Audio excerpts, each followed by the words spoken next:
Hey guys, Dave from Nerdarchy, for Nerds by Nerds, and I have with me Sam and Megan and Jen. Jen from Pixel Scapes, Megan the staff writer, and Sam has also done quite a bit of writing for us over at nerdarchy.com as well. So we are going to play some 5th edition Dungeons and Dragons and continue with the adventures of the Scarlet Sisterhood. And man, I feel like we should have done something special for episode 20. Yeah. We could introduce the characters. We could absolutely introduce. There's new people. Could absolutely do that, and we've got people in the chat who said they normally don't catch it live, so that's awesome. So if you guys want to start, I'll go from my right to my left, which is Sam, Megan, Jen. If you guys want to introduce your characters. All right. I am Agnes the Armbreaker, hero of women. No, I guess in my mind, delusional at this point. If you've been catching up at all, she is a half-elf barbarian. She uses a glaive, and she's awesome. Okay, go. All right. I am playing.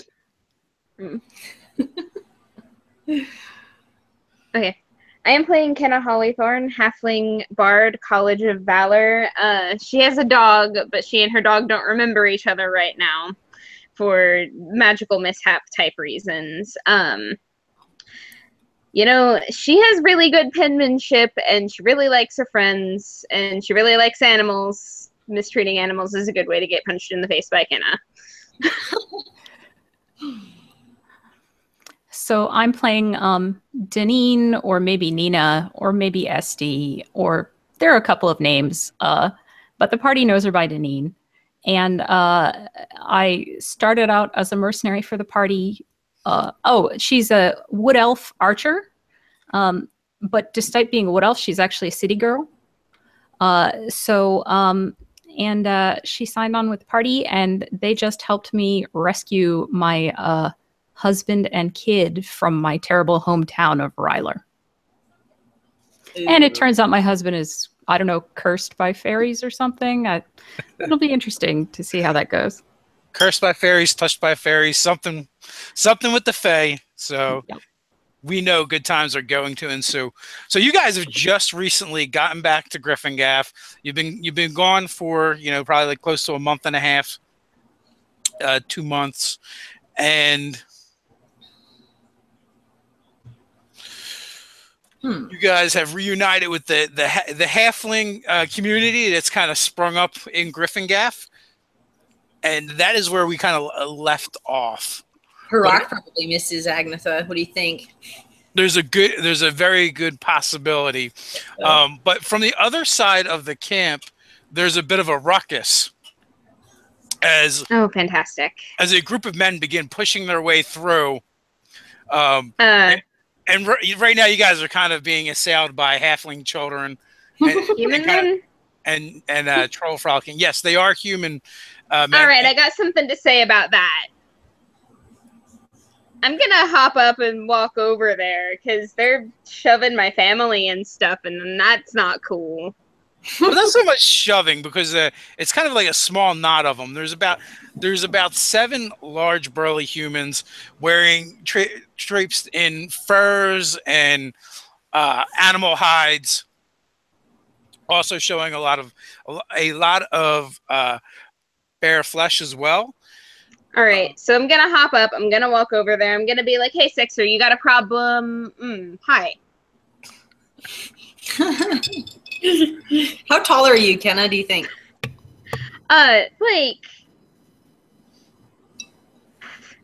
It's on my character sheet. Actually, give me a second. I am 3'2". I am very short.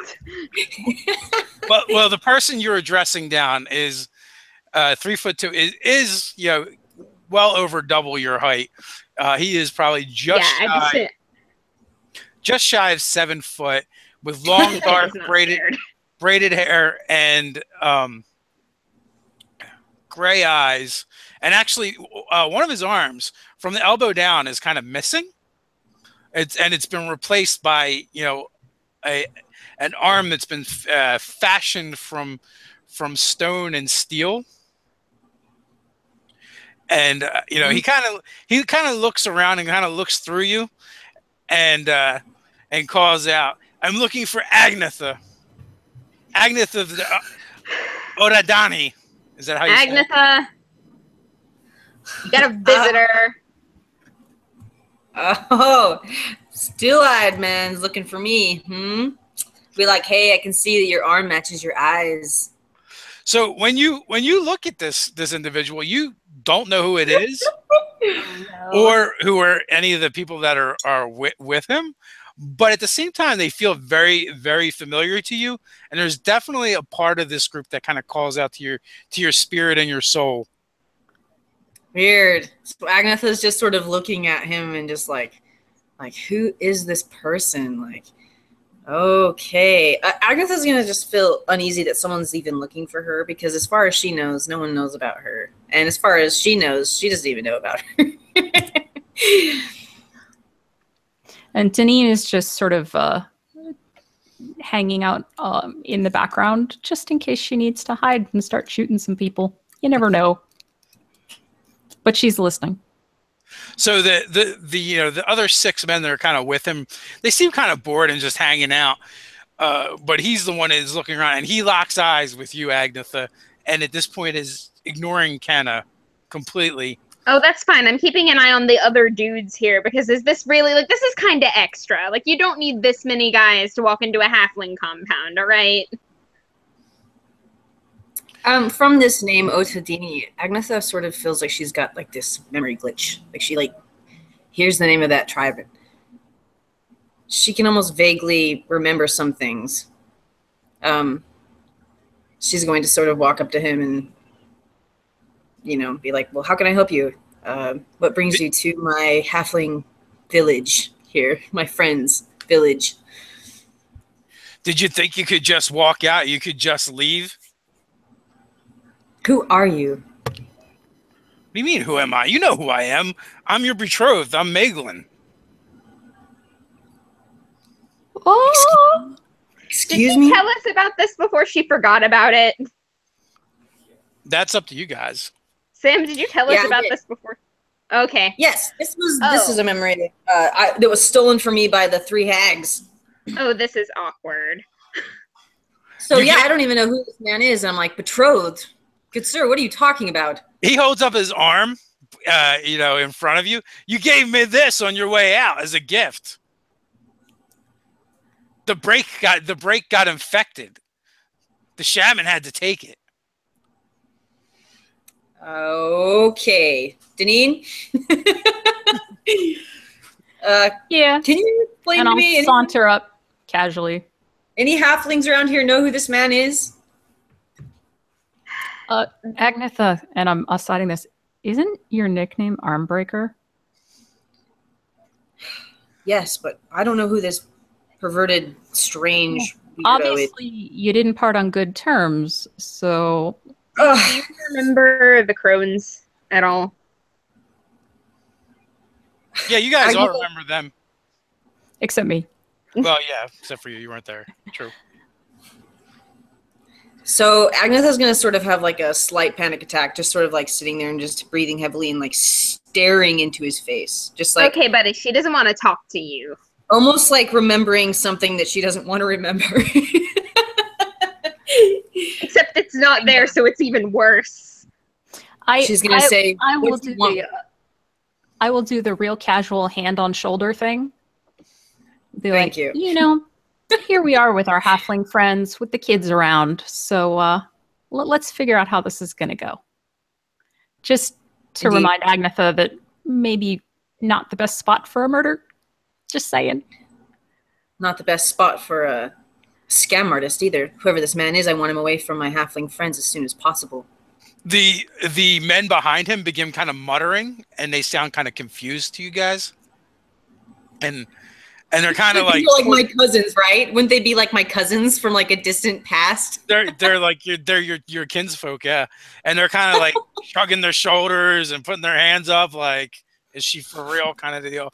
And Meglin has this like this bewildered look in his eye. He's like, woman, what game are you playing at? You're my betrothed. We were to be married, and you challenged me in front of all of the tribe to a contest or a battle. You broke my arm. It got infected. I had to have it replaced. I had to go on a quest. I had to go on a vision quest to redeem my honor after you defeated me. But I forgive you anyway. Come home, Agnetha. So wait, so you had to go on a quest to redeem your honor because I broke your arm, and now you find me and you simply want to forgive me. I'm about to break your arm again, buddy. I don't know who you are. I didn't hear a mention of why you had to break his arm either. There is a perfectly reasonable explanation for all of this, by the way. Maybe we should go somewhere where we can sit down and not be threatening the very small halfling children that are like a quarter of your size. Oh, Agnetha's heart's racing. So she's going to just kind of invite these men to leave and go away from the children that are looking our way. And we should bring the pub. Go for a walk. Yeah, let's go sit down at the Poor Boys Pub. I'm going to go get Harak. We're going to go sit over there, okay? We good? You want to bring me to town. What is all this talk of violence? We did not come for violence. We just came merely for Agnetha, our kinsfolk. Yes, she doesn't want to go with you. Megan, I don't know what this is or what this story is. I've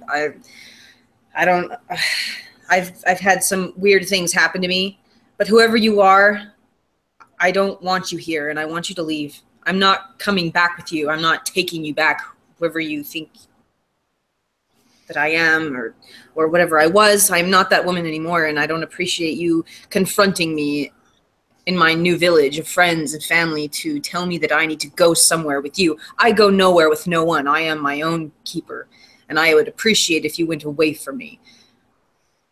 I don't want to have a drink with this man. I do not want to sit down with these people that I do not know. I'm going to pull out my violin and do a dun dun dun. Yeah. What of your honor? What of your duty? What of your kinsfolk? What are your parents? My honor? Supposedly, I destroyed yours. Why don't you worry about your own? It is not so fragile that I cannot re-earn it. Why would you want a woman back that broke your arm anyways? What kind of a cowardice man are you anyways? I consider myself kind of modern. I should reintroduce him to my new boyfriend, I say to Deneen. we need to bring her around. We might need to do that depending on how this goes. So just you did that though, Yeah, I was saying if we go to the pub, I'll go get Harak and like bring him there, and that'll give you time to talk to this guy like while he's en route. I mean, you might as well tell him why you don't know him. Yeah, well okay, so I guess that would be common sense, but Agnetha's not that way usually. Just saying. She's being told to leave with some dude, and she's like, buddy, I'll break your arm again. Fool, step back. There were crones involved. What crones? What are these crones? What did they do to you, Agnetha? I don't understand this. This is a price to be paid for the well-being of others, and the crones taxed it out of our memories. It's a very long story. There are many things I do not remember, Sir Meglin, or whoever you are.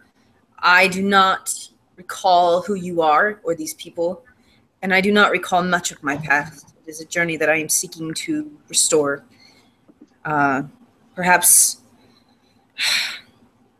I don't know what to do at this point. I'm going to look at Deneen and Kenna and be like, what should we do? I don't know. Well, it doesn't sound like you left on good terms. I don't know if you get along with your parents. My parents? I don't have parents. And you know what? You mentioned your parents. It's impossible to tell exactly how bad it was before that point. So, well, you must have had a reason to break his arm.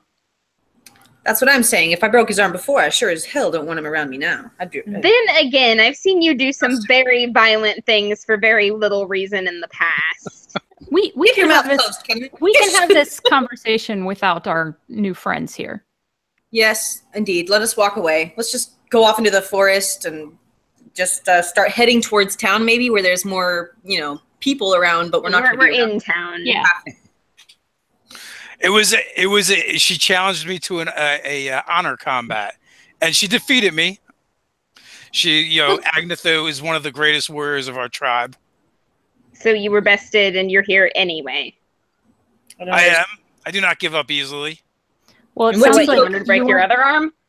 What do you hope to achieve by taking my hand and restoring your own honor by bringing me home, Meglin? I don't need you to restore my honor. I wish to have you as my wife and help lead our tribe into a greater age of prosperity. But I will give you your space. Clearly, you seem a little addled right now. You say these crones took your memories? I suppose so. And if I did remember, well, maybe it would be better, but right now I do not. Out of character. They're to the north, right? The crones to the north of town? Yeah. Yeah, crones. They're about 2 miles to the south of here. Agnetha's going to feel so much emotion right now. All of a sudden, someone comes up to her and wants to take her home. She doesn't even think she has a home, which is part of her depression and her drinking problem and why she has to go to Midge so often. And now he's telling her all about family and loved ones and a tribe and restoring this and that. And so she's feeling very perplexed and very upset and very angry, if anything. But does she need a bath? Yes, I need a giant bubble bath. I will depart for now, but I'm not giving up. I will be back. I will win you back, Agnetha, if it is the last thing I do. You gimp. Oh, that's sad because when she first sees him, she's just like, oh, he's kind of handsome. And then she learns that she hates him, basically. Oh my gosh, that's funny. So, is he gonna leave? Same question. No, we're staying at the Lion's Heart Inn. If you need me, I will be there. Psh, I need no man. So once they're out of earshot, then. And as he kind of gone. walks away from me, I would imagine that Agnetha would sort of longingly stare at the other men that were with him, almost like she feels so familiar with them but can't figure it out. And she's going to sort of start crying, and I'd just be like, I need a moment to myself. I need to sort this out. I don't know what to do, you guys. Yeah, like they're walking away, and as they do, like one kind of trails back, and he turns, and just barely loud enough for you to hear. He kind of like waves and says, "Sorry, cousin," and then turns and keeps going. At that point, Agnetha would just start crying and getting red in the face, and she's just so angry that she can't help but have tears. That's how she would react, I think. Rage tears. Rage tears. Rage tears. Best tears. Rage tears. But it doesn't give you resistance to heartsick damage. It's not a very useful kind of rage. Yeah, that's definitely falls under psychic damage. Yeah. Well, oh my god, that was unexpected. You two need your memories back. I'm gonna go start slashing a tree with my glaive. Hey. Clearly. Very clearly. Yeah, we need to figure this out. So Agnetha is raging out on a tree. What are the two of you doing? So the crones, actually about a day's ride north of here. Well, they did this to you. I mean, do they seem likely to undo it? It was kind of a whole situation. You know how those drugs were going around that were turning people into troglodytes? Right.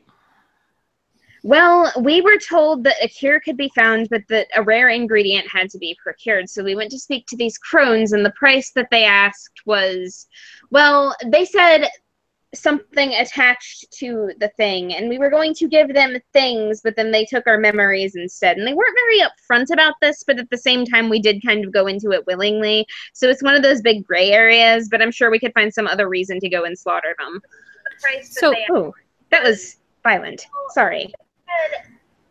So, Deneen keeps getting but then they took our memories instead. I think we're getting feedback through Sam's speakers. Because it was our camera that was up. Yeah. What does it sound like? Like Me? the person talking. Are you if you're playing the stream, that's what it sounded like. Yeah, you gotta mute the stream.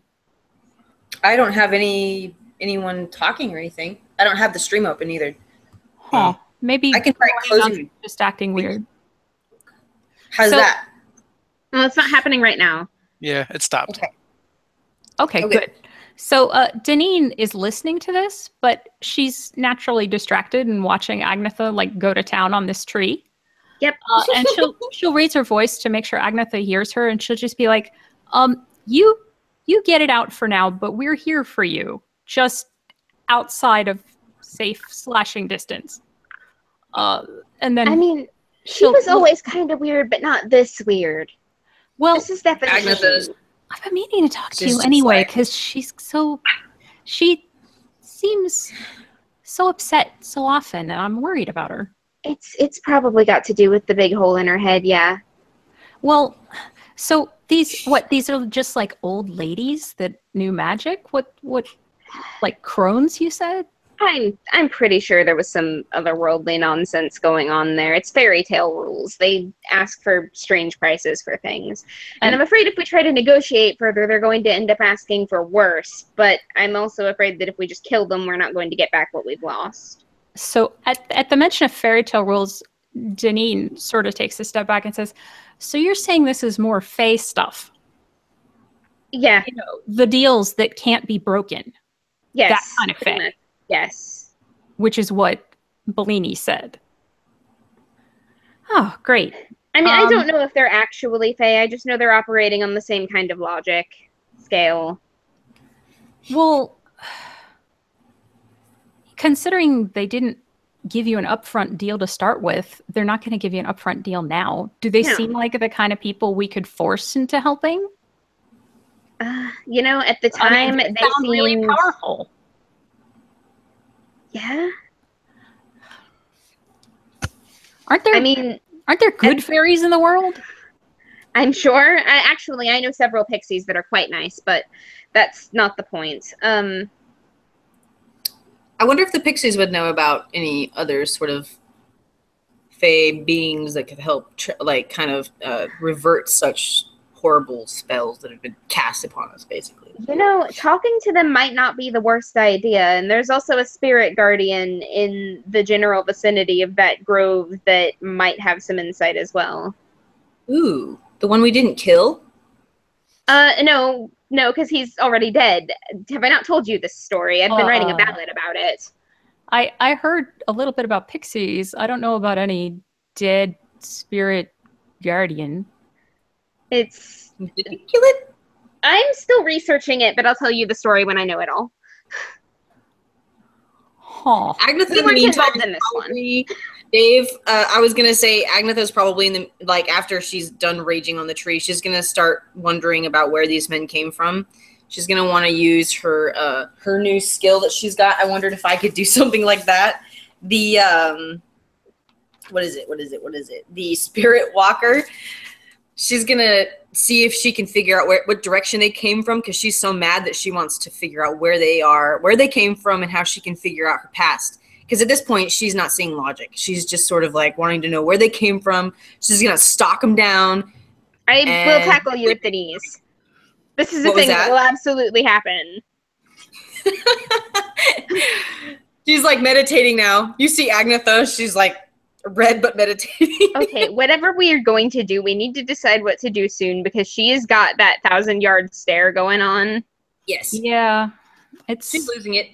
Well, if you think these pixies or their spirit guardian would know anything about it, are they anywhere near here?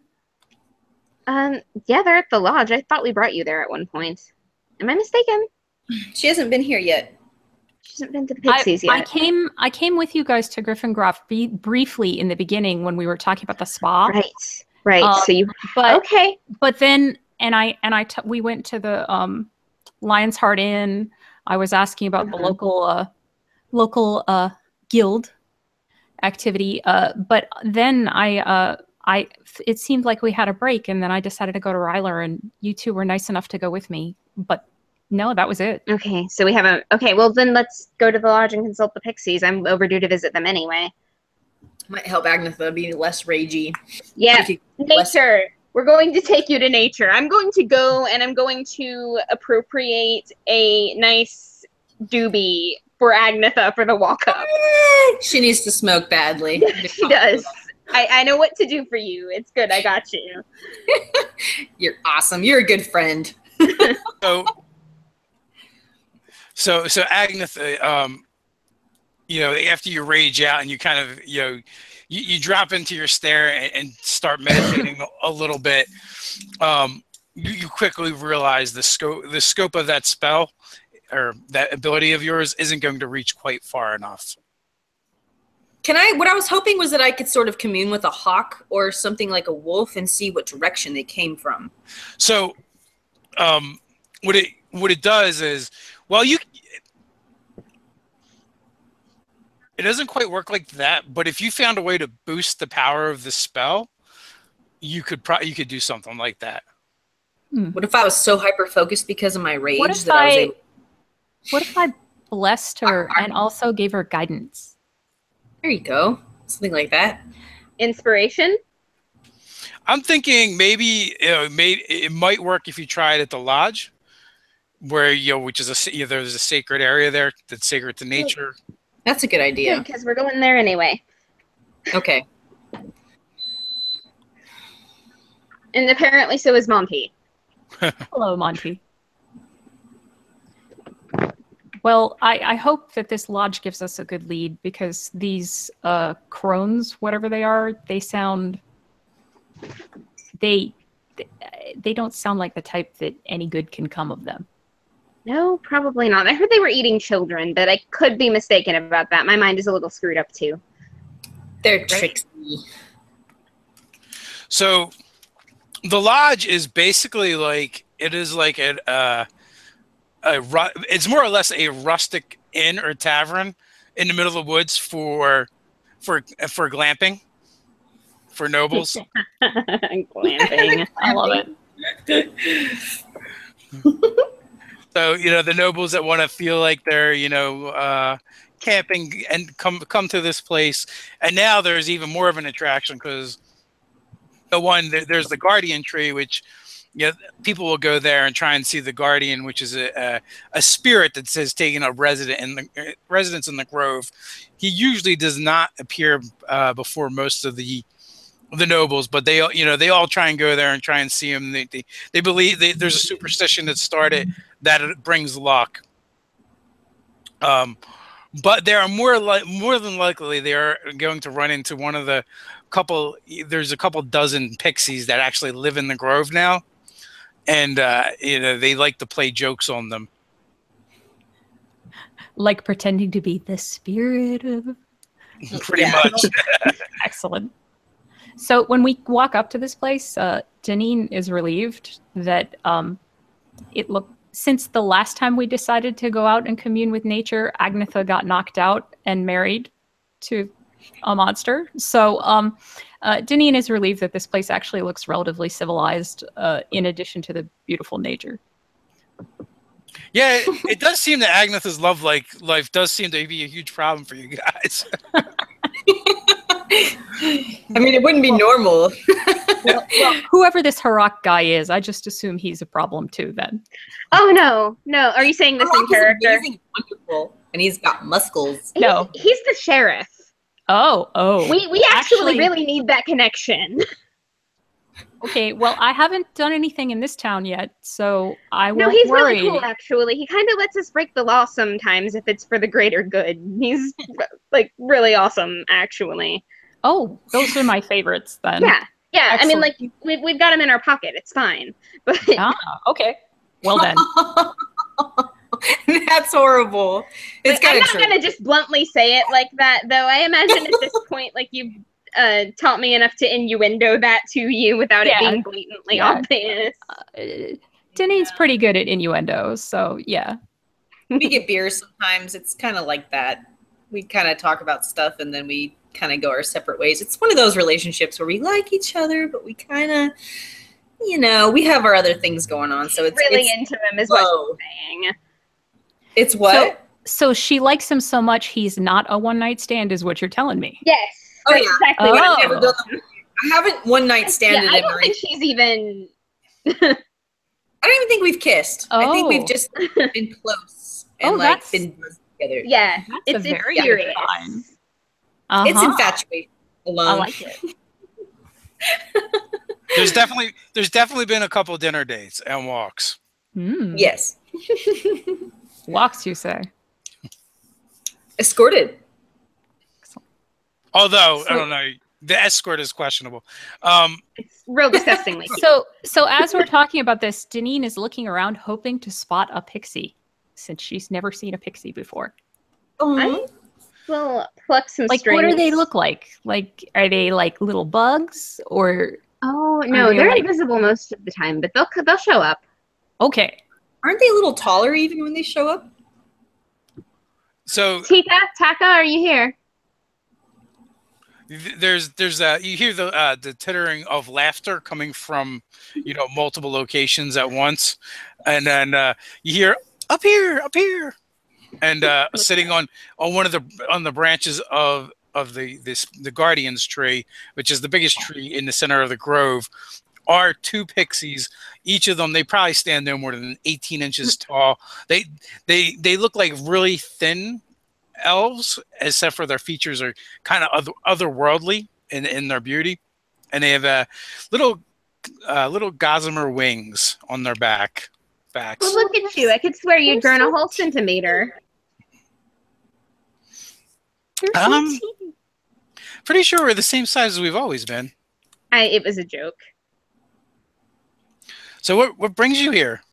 We've not seen you in quite some time. It's been a long time since you visited.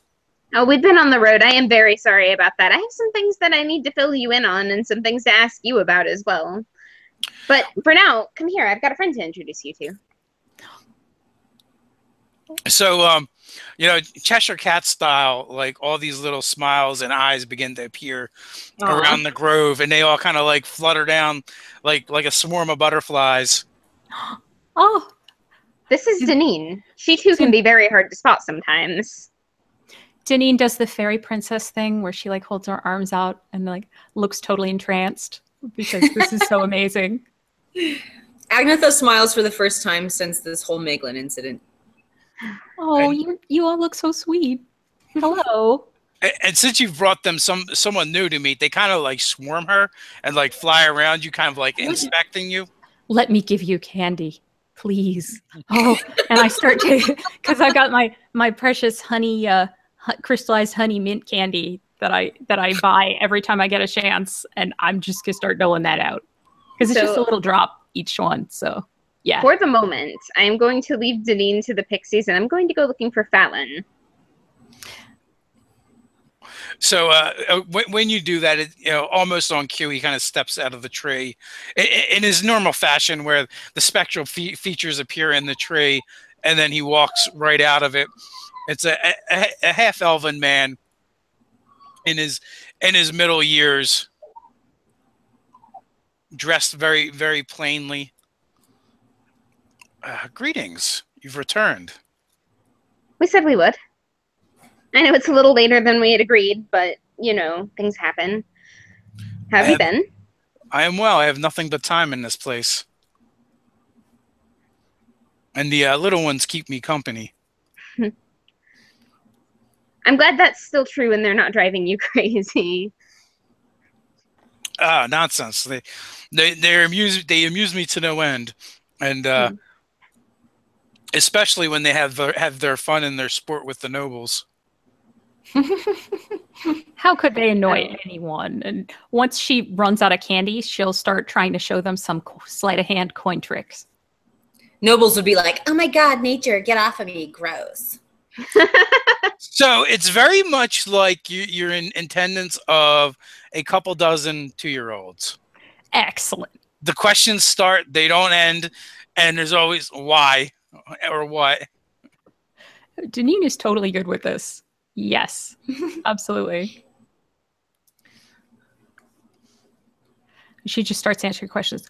Blue. Well, when a man and woman love each other very much, it's because that's what they eat, et cetera, et cetera. Just every question that they could possibly be asking. And then every once in a while, they will say something you would never, ever expect to hear from a 2-year-old. So. Oh. Well, aren't you just full of surprises? Yeah, because it turned. So after conversing with them for a little while, what you learn are most pixies are perverts. So that's an interesting combo. That's part of why we love them so much.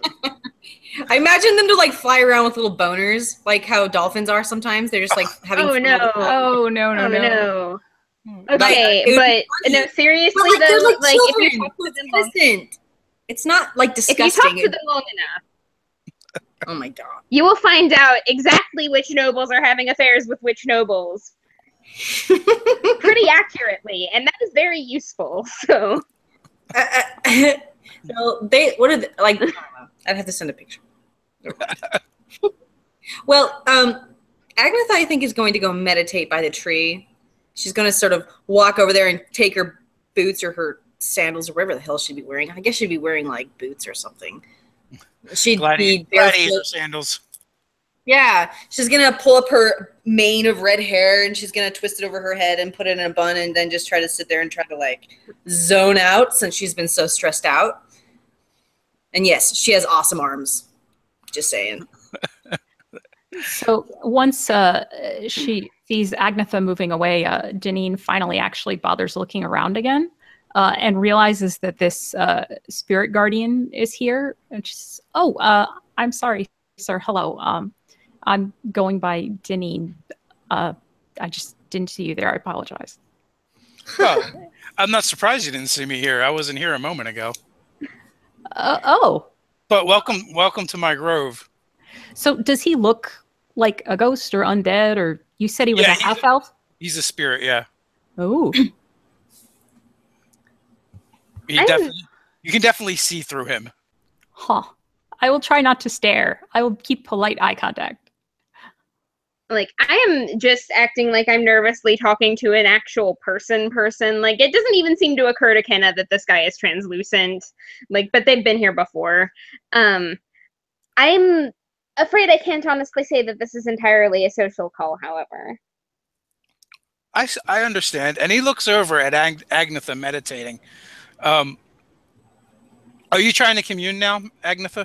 Yes, I'm using my spirit walker right now.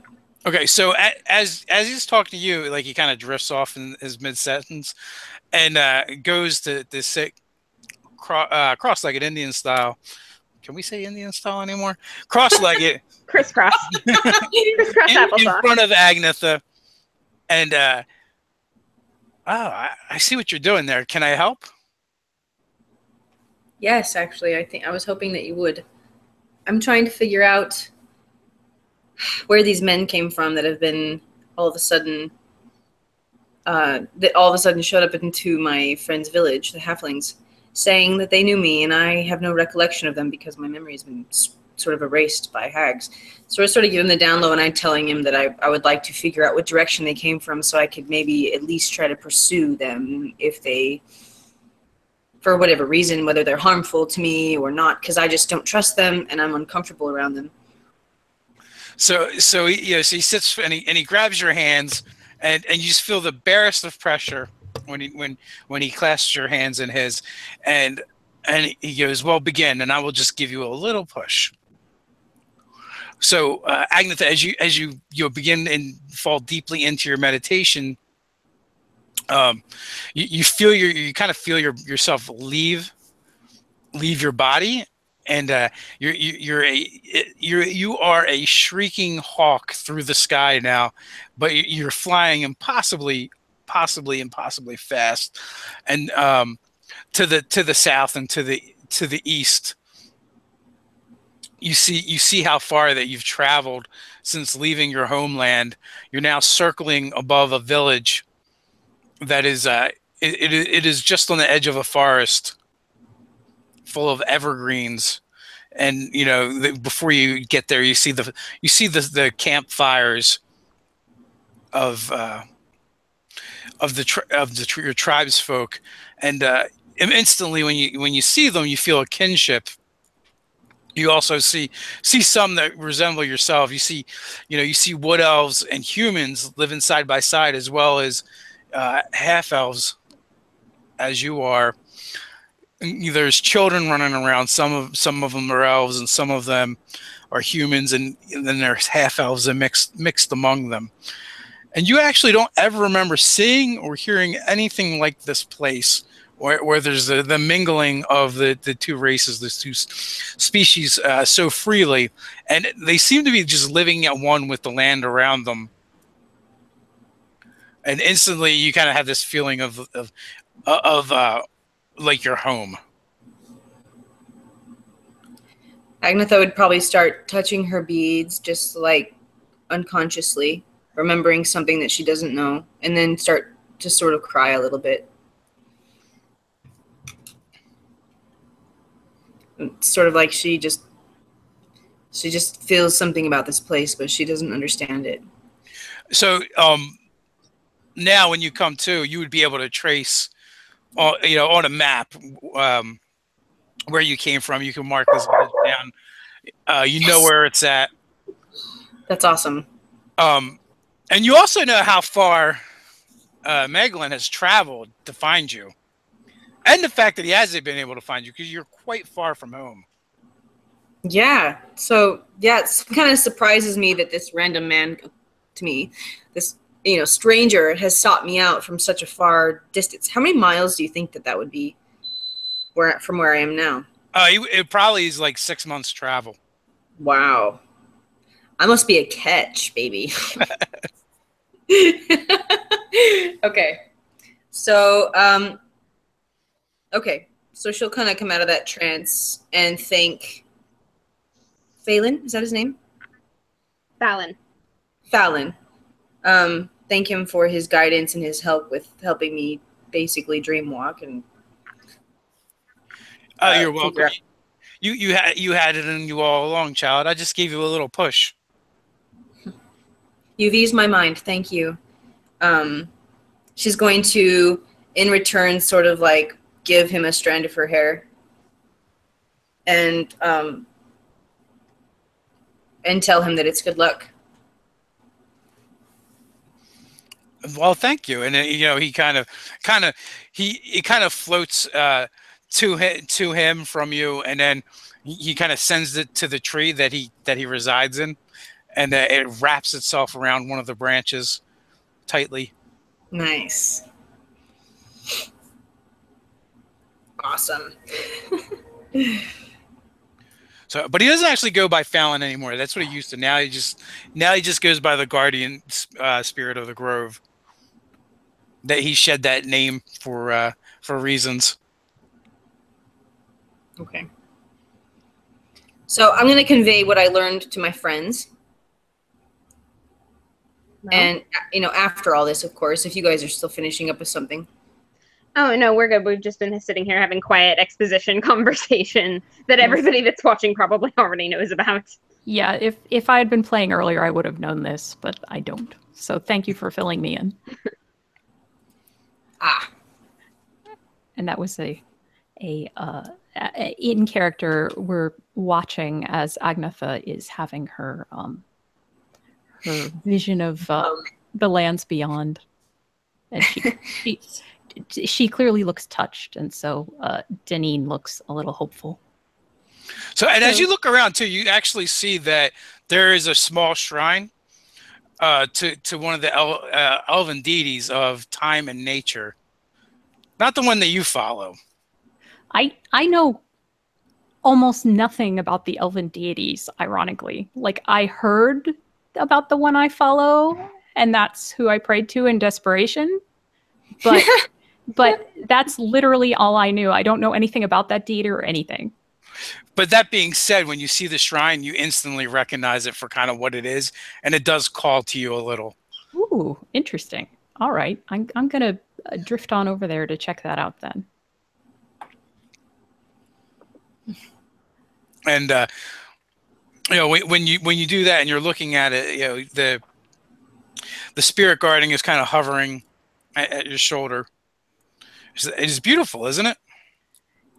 It is. It feels special. It feels like when I and then she turns to look at him and says, well, first let me check with you, Dave. So what is the name of your elven pantheon main most famous god person? So a Leven or a Dallin. A Dallin is a human version, but a Leven is the elven. A Leven. Let me write that down. Okay. So Deneen says, I got into a really bad situation, and when I was desperate, I prayed to a Leven for help. And I don't know anything about the elven gods. I don't know anything about elves, even though I am one. But I was hoping he would help me, and he did. But I don't know anything about them. So when I look at this, it feels just like when I cast my spells. And it's so nice. What is this? Is shrine? This is dedicated to time and nature, and the one that watches over such things. So is that a Leven? No. It is one of the other elven gods. Gossathine is the keeper of time. Oh, okay. She's gonna write that down too, so that she can remember it. But somehow, even as she's writing it, she thinks that she would remember it no matter what, just because of this experience. Gossathine keeps the time and the seasons. I don't. I grew up in a city. The seasons are just like, rain. But I'm sure it makes a much bigger difference here in a grove full of trees and life like this. Well, whether you're in the nature and wilds or in a city, the seasons still change. Time still goes on. Gossathine is in all of those things. Well, I will tell her thank you then. And so Deneen will awkwardly try to pray in front of the shrine, which, as far as she knows, is basically like monologuing in her head and hoping a god hears her. That's about as much as she knows about praying. I mean, what else is there to it, really? The spirit guardian pats you on the shoulder, but you barely feel anything. But it's still a nice little moment. And then, and then it's kind of disturbed ever so slightly by the soft singing of a pixie choir or chorus.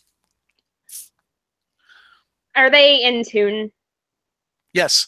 No, actually, you're actually a little surprised because the tune and the melody is kind of solemn and respectful. I'm gonna get my violin out and start playing with them. I'm using the powder and black. So yeah, you have no trouble falling right into rhythm with them, and it actually, even though you're not familiar with the tune that they're singing, it just seems very natural to you, especially in this place. The guardian begins to gently sway, and even Agnes the Armbreaker feels a calming waves wash over her in this place as the pixie chorus is singing. And Deneen probably feels more like an elf than she ever has. Definitely.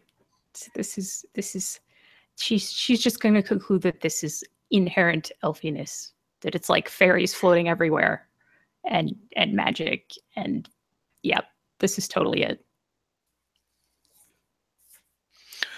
So that goes on for however long you guys kind of wanted to, because the pixies have no sense of time, and the spirit guardian has nothing. Break out of that you can, and what are you guys going to do? Well, I'm going to ask Agnetha how she's feeling now. I at least know where these people came from, and it's a beautiful place, and when I looked upon it, it made my heart soar in a way that I don't understand. So maybe this Meglin character is telling the truth. Maybe he's right. Maybe he is someone that I once was betrothed to that I denied, or whatever it was, whatever reason I broke his arm. I don't necessarily. We need to find a way to get those memories back, and that is part of the reason why we came to seek guidance in this matter. Agnetha, he may be telling the truth about where he comes from and that he knew you, but that doesn't mean that clearly you didn't get along. Right. So I don't trust him, and I don't want to see him again if I don't have to. I don't feel comfortable with the fact that he's even in this town. I don't know who he's talking to. I don't know what he's doing, and so I don't like that. If anything, I'd like to just try to solve this matter with, trying to recover my memory if possible. But as of now, all I know is the general direction as to where he came from and the place that he came from. Well, and that's all I have. I think recovering those memories would be best. You need to know. You need to know what happened, because taking other people's word for it just isn't going to be enough in a case like this. And no. It's also worth mentioning, you are not obligated to be the same person that you were a year ago or even a month ago. You can be whoever you want to be now. Precisely. I am not going to be with this man, and I don't know who these people are, and as of now, I left for a reason, so I will figure that reason out, and that is my mission, and that is my goal. Well, weren't you going to ask the pixies or the guardian spirit here about yes, the crones, and how it might be best to approach dealing with them? It's complicated. If dealing with them will fix it. Right. I can approach the guardian one more time and say something along the lines of, there are some sort of dark magic working women, or hags as you would call them, in the woods nearby that have done a horrible deed by, erasing my memory. Do you have any ideas as to what I can do to fix this, or do you know of a way that I can somehow reclaim my memory without returning to them, or something along the line? Try to see if he knows anything at all of magic that could help us. My friend Kenneth. Well, I find when people acquire something they consider precious, they tend to hold on to it and keep it. Precious. I gave her something that was precious to me. I gave them something precious to me. But you didn't mean to. I was hoping it would help the village. In the end, it's something that I can't seem to control, that it's out of my power, and losing my memory has only made things worse, and now I don't know what to do. Can you guide me at all, Great Spirit? It is my belief that they still have what they took from you. Somewhere, whether it's in their cave, in their person, or they have absorbed it. I cannot say for sure. You're telling me that if I reclaim this precious thing that I gave, that they could give my memory back? Idea. I didn't say that in character. Yes, you could absolutely regain your memories. The Fae, which I believe these creatures to be, they do not relinquish things easily. So they still, more than likely, if they believed it was precious to them, they would still have it. Unless someone, of course, came along with something even more precious for them to trade. Ah, that is something. Deneen, hearing this, actually finds that a little disheartening, because I know the spell. She's had the impression with the thing going on with her in-laws that must have been a very pricey deal indeed. So, Dave, would I remember what it was that I traded then? I would know. Yeah, it was your memories. Okay, so this necklace that I was wearing, it was made out of like bear claws, and it was like a very special token that was basically a symbol of me being basically a princess of a tribe. And it was something that was handed off too frugally and should not have been given because, yeah, something greater was taken. So it is very precious to me, and I would definitely hope to reclaim it. We need more information as to how to go about dealing with these crones and what we need to do. We need to know what we did with those memories. In other words, we need more details. I think I have a spell that can help us with that, but I'm going to need to get things to cast it. So Okay. It might be best to return to town. But before we go, can I ask the guardian spirit something myself about the Fae? Yeah, go ahead. So, and this could help them. It could help someone I care about, maybe more than one someone. If someone is subject to the effects of a deal with the Fae, whether they chose it or not, is there any way to break that or undo that by talking to a different Fae? Like, are there good Fae out there that are powerful enough to help people who are basically victims of these, witches or malicious Fae?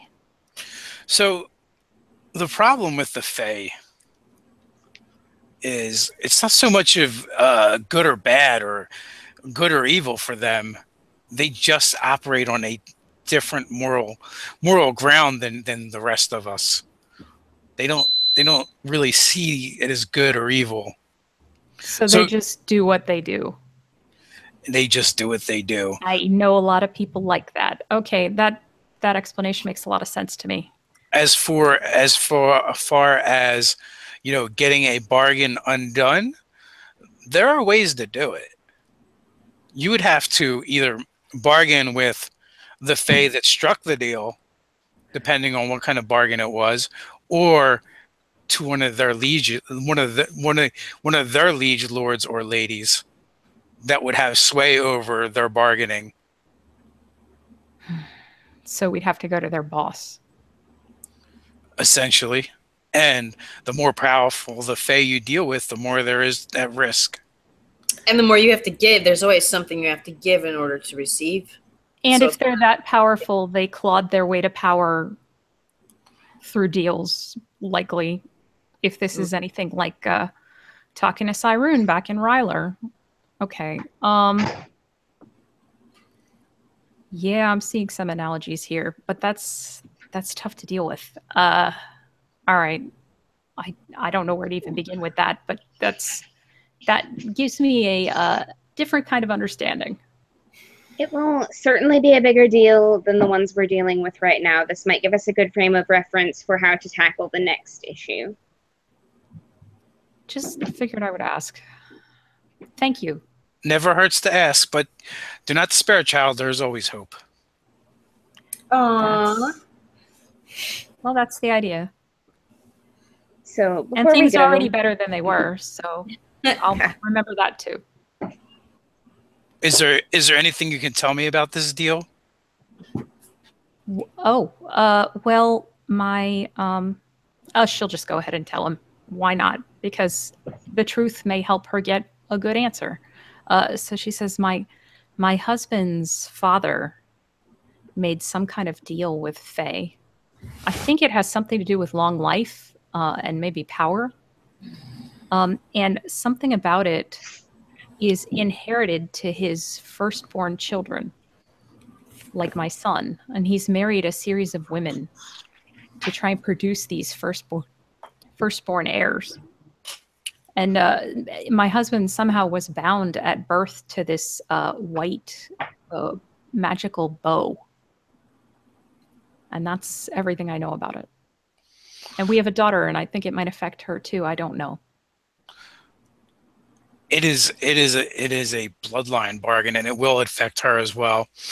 As long as you stay within the walls of a city, it is actually the structure of civilization that is keeping them at bay, that keeps them from coming to your husband or your daughter. And it sounds like that for such a powerful bargain to be struck, that would have had to been with an archfey. Ah, the arch sounds powerful. Yeah. Yeah, it kind of means there is not really a boss. That's the boss. Correct. Ah. Well, I appreciate you telling me. That's more than I knew yesterday. There is only a handful, so it probably won't be. It won't be nearly as difficult to find who holds the contract. Do the elven gods have anything to do with the Fae? I mean, you have fairies here and you have a shrine, so I thought I would ask. Not directly. Just checking. It's more they're more Fae adjacent. That is good to know. I don't know anything about Eleven, so The Fae are connected to the Feywild, and they hold their own where they hold their own courts, and they rule themselves. They consider the Fae themselves consider elves at this point almost to have cast off any of their Sylvan heritage, and basically they kind of look at them more or less as being jumped up humans. well, I have always thought of them that way myself, actually. So that's certainly how they present themselves. But regardless, thank you. You're welcome. I wish I could be of more assistance. That's more assistance than I thought I would get. So, can I leave a little offering at the shrine here? You absolutely can. So I can leave a piece of candy. Oh no, you can't. And a little gold. The it's pixies, all gone. The pixies have eaten your candy like piranhas. They're like piranhas now. And I'm sure Janine would not have been able to resist giving it all away. So, okay, she'll leave a silver coin because it's white like the moon, and she thinks the elves have something to do with the moon. That's her theory. You know what's weird? I was just thinking, Janine, speaking of the moon, I wonder if those hags have any sort of power that rises and falls as the moon wanes and waxes. We can sort of take that as leverage in some way. Well, be well, Guardian. We'll try not to leave it so long next time. Well, safe travels. You be safe too.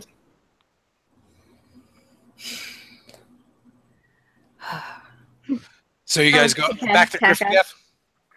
Yep. Yes. Janine's Kenna's real quiet on the walk home.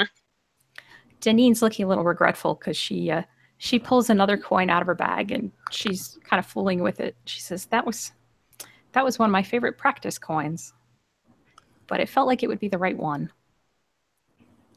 You did the right thing. I'm glad you were able to. I've literally never seen a shrine to an elven god before.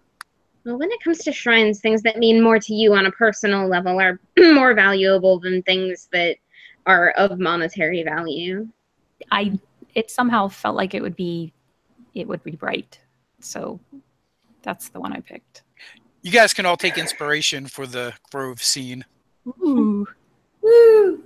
Inspiration. I don't know. He just really weighs on me. You mean his situation? Kind of. It's interesting, but it's also very... It has a lot of weight. I don't know how to explain it. I just feel really sad for him. He seems peaceful, though. From what you're saying, it sounds like that might be good for him. Probably. I don't know. Emotions don't make a lot of sense most of the time. Anyway, I need, if I recall correctly, to get some incense and ivory. Ivory might be difficult to come by. Basically, I need to go shopping. And not just therapeutic shopping. I mean, I actually need this stuff for information. Agnetha wants to therapeutic shop. Okay, well, good. Then we're going to the same place. And Kenna tries the smile, but it doesn't quite reach her eyes just yet. Those pixies were amazing. I'm gonna like oh yes, I change love my them look. so much. Now that some weirdo's stalking me and he knows how to like point me out by how I look, I'm gonna like cut my red hair off and dye it black. No, let me help you with There's that. no need for that. You don't have to cut it. I can make it however you want. Agnetha's gonna go crazy. So you can find whatever you're looking for in within the marketplace. That is one of the good things about Gryphongaffe is, you know, between things coming from the Elven Kingdom of Carpathian, the Dwarven Kingdom of Crathan Gulch, and also the Dragon Realm.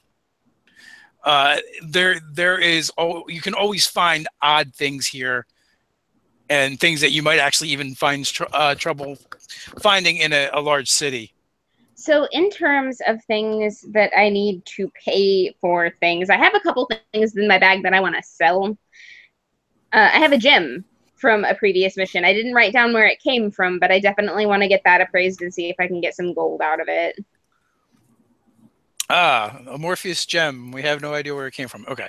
I think it was from what was that man's name? The dwarf. I have it written down. Hold on a second. This was weeks ago. Bear with me. It wasn't Drevin. Darwood. Darwood. Yes, I'm pretty sure we took it from Darwood, and I know that the wyvern poison is from Darwood. I'm going to need a fence for that. That's probably really illegal. Yeah, I have a bunch of I do have a bunch of. I have some stuff written down here, but that might have been stuff you missed. Well, I mean, like we've got there was alchemist acid and alchemist fire, but Dak has those. Oh, okay, yeah. Then you actually do have 3 pieces of coral. You should have written down. Oh, you didn't tell us what the gems were. You just said gems. Oh, okay. Well, okay. So you've got a handful of gems. There's a black pearl worth 500 gold, a pink pearl worth 100 gold, and 3 pieces of coral worth 300 gold pieces apiece. Wow. Okay. Well, that's definitely going to cover the supplies we need and then some. We can get on the exact numerage of the rest of this later, but I will go ahead and take the gems off. And I'm not going to worry about the wyvern poison for now because I don't need to worry about the wyvern poison for now. So I'm going to take the money from the black pearl, if that's okay, and use it to get the incense and the ivory strips that I need to cast legend lore on these crones to find out more about them. Are you guys okay with that? Of course, if it'll help you. Okay, because that'll leave 50 gold from that left over, and then we can just go through and like split down what's left. But for the time being, this is what we need for this casting. So I'm gonna need to find a nice quiet place to light this incense and see what I can find out about. I have their names written down. Give me 1 second.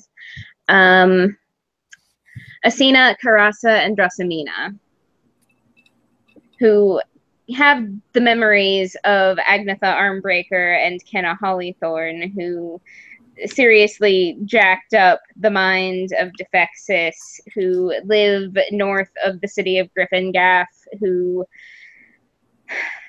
I guess that's really all I know about them, but I mean, it says the more you know, the more accurate your information that you get will be. That is true.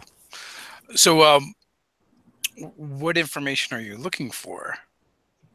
I am looking for what they would have done with those memories. I am looking for maybe bits of their own histories, like useful things about them. And maybe even like bad things that they've done so that if we need to justify going in and kicking their butts, we can do it. But the priority is what they would have done with those memories and how to get them back.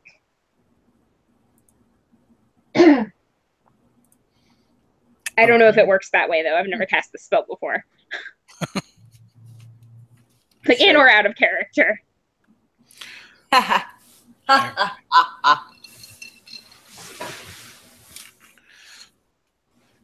right. So what is the casting time on that? Is that a full blown ritual? 10 minutes. 10 minutes. Okay. So I'm probably going to do it in my Bardo and just, have Agnetha watch the door to make sure I'm not interrupted. Well, that'll give me time to change her hairstyle if she wants me to. See, Agnetha, I have this magic comb. I can change your hair however you want. I'd like that. I think I want to go like I can do other stuff here too because I've got my whole disguise kit. So what do you want to look like? You should disguise me. Oh my God. So Megan can't stalk me like a pervert that he is. I don't like him. Just his face. I don't like his face. It's his nose. I don't like his nose or his chin. All right. If I use this on you, my hair won't be black anymore, but I'll use it on you. So here you go. Let's do like a super moonlight silver with streaks of blue. That won't be noticeable at all. I totally approve. So Janine will definitely go for that. Just set her head on fire. So my hair is already flame. It's super red. That's how he noticed me so fast, probably. So we'll use the magic comb and the other parts of the magic disguise kit to change Agnetha's hair color and maybe adjust her skin tone a little too. So you should make me like a nice brownish tint instead of so pale and white. Sure. We'll go for it. And so Deneen, as the magic fades off of Deneen, because she usually uses this on herself, her hair goes this like kind of really dark, almost auburn color, but her skin tone is still the same brown. And then she does up Agnetha and shows her a mirror. Agnetha's like, damn, girl, you're hot. As she laughingly takes on her new awesome facade. Excellent. And if you want your hair to be like curly instead of straight or vice versa or long instead of short, we could do that too. Make it very short. Okay. Sort of like short because the long thing kind of, he wouldn't even look at me if I had short hair. It's disgusting in my tribe probably. Oh, you cut your hair. So she'll give her this like sort of punky skater cut. Yeah. Yeah, with streaks of blue. Yeah. There absolutely. You go. There you go. Yeah. And then instead of having like greenish eyes, make my eyes like super dark brown so that even my facial features would just throw him off if he saw me. If it can do that, absolutely. Nice. Okay, so you guys... Sure. I got some clothes you can change into too if you want to. Cool. So you guys do her up. She looks completely different. Kendall won't even recognize her when she comes out of the Bardo. You're in the Bardo, and you cast a spell, and you begin, focusing on the ingredients. What are the ingredients again? Incense worth at least 250 gold pieces, and then 4 strips of ivory that are not consumed, but the incense is. Okay. All right. So you lay out. You lay out the strips of ivory in a diamond pattern, and then you set up the incense and they begin to burn, and you begin your incantation. The incense start producing more and more and more smoke, almost to the point where they're kind of like billowing it out of the incense, far more than it should be capable. But as it does, they are not going to think I'm doing magic in here. But as it does, the incense, they begin to swirl, and the smoke begins to take form and images, and you see the swamp, you see the cave in the center of the swamp, and then you kind of see the land like rise up out of the swamp, the water drain away, lush trees, grow where there was only barren and desolation. The cave begins to fall away, and it's actually a hut. And in that hut, as it kind of zooms in, you see 3 elven women, 3 beautiful elven women, and then the vision ends.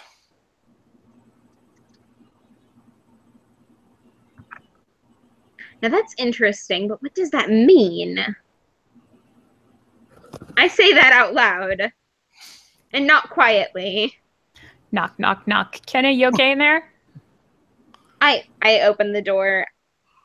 Let me explain to you who is that? Oh. Oh, this is a buddy of mine. She just got to town.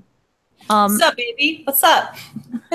I would probably know her voice at least. Yeah, it's me. You're Aggie. Not bad. Wow. Huh?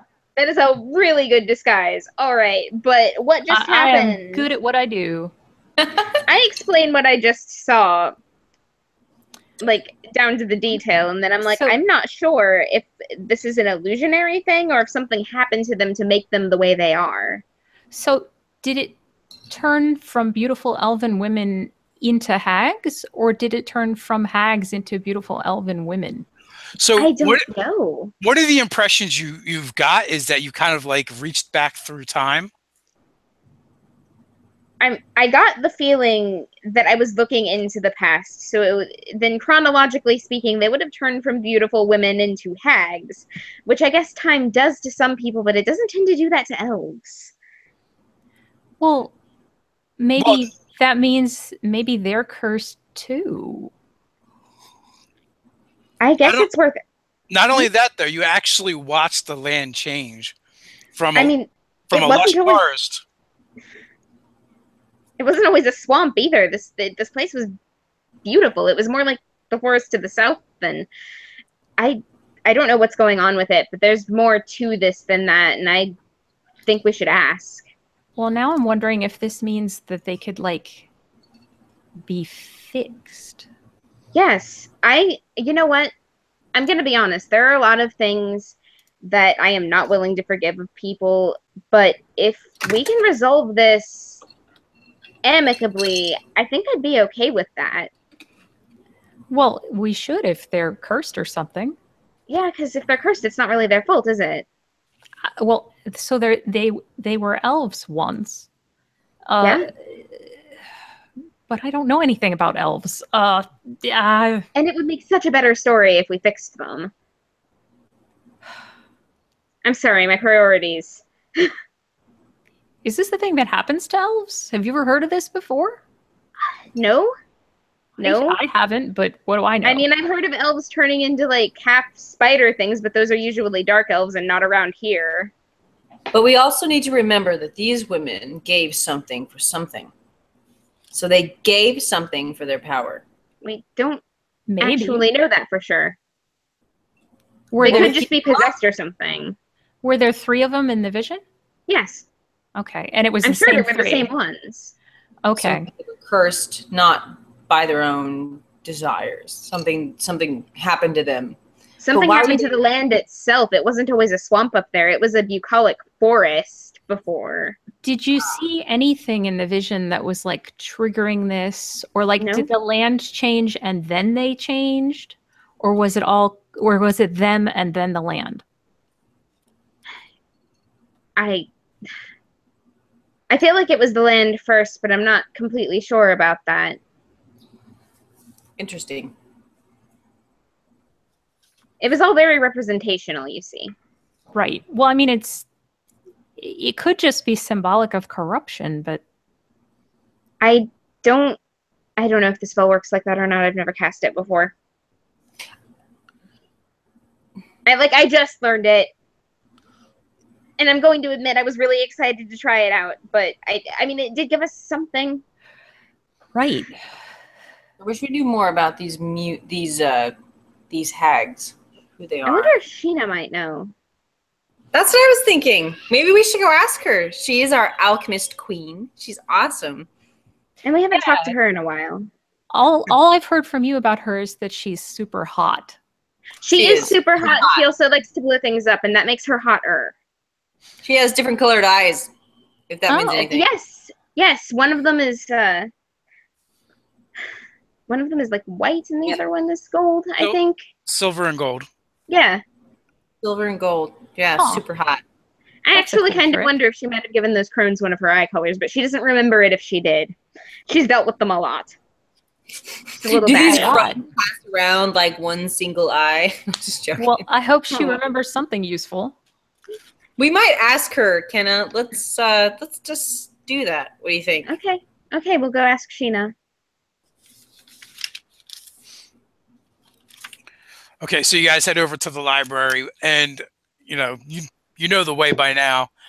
And in the distance, though, you hear something explode, and down the hall you see smoke billowing out of one of the doorways, This is normal. and then Really? sputtering and coughing, a super tall elven woman comes out, along with the gust of smoke and waving her hands and waving away the smoke.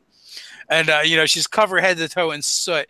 But even so, you can see the coppery beaten color of her hair, and when she kind of looks up from tear-rimmed eyes from the smoke, you see that one silver eye and that one golden eye. How's it going, Sheena? She's an elf.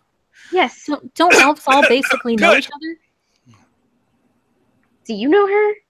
Well, I don't count. I'm not like a regular elf. Do you think she looks like a regular elf to you? Well, a little different, yeah. Uh-huh. Sheena. Agatha is just gonna be like, She's like, "Hello, I'm right here." Hi, I'm an elf too. This is Deneen. Deneen, this is Sheena. Hi. You're all excited. And then I'm going to say it in Elven, like with my terrible accent. Greetings, moonshine you. Like Oh, you moonshine. kill me. Absolutely kill me. We're going to have to work on your diction at length. Oh, So she, you see that she's trying to not acknowledge, your faux pas, and greetings, and she purposely decides to speak to you in common. oh. Kenna is dying. I've not seen you coincidence ladies in with quite Dawn. some time.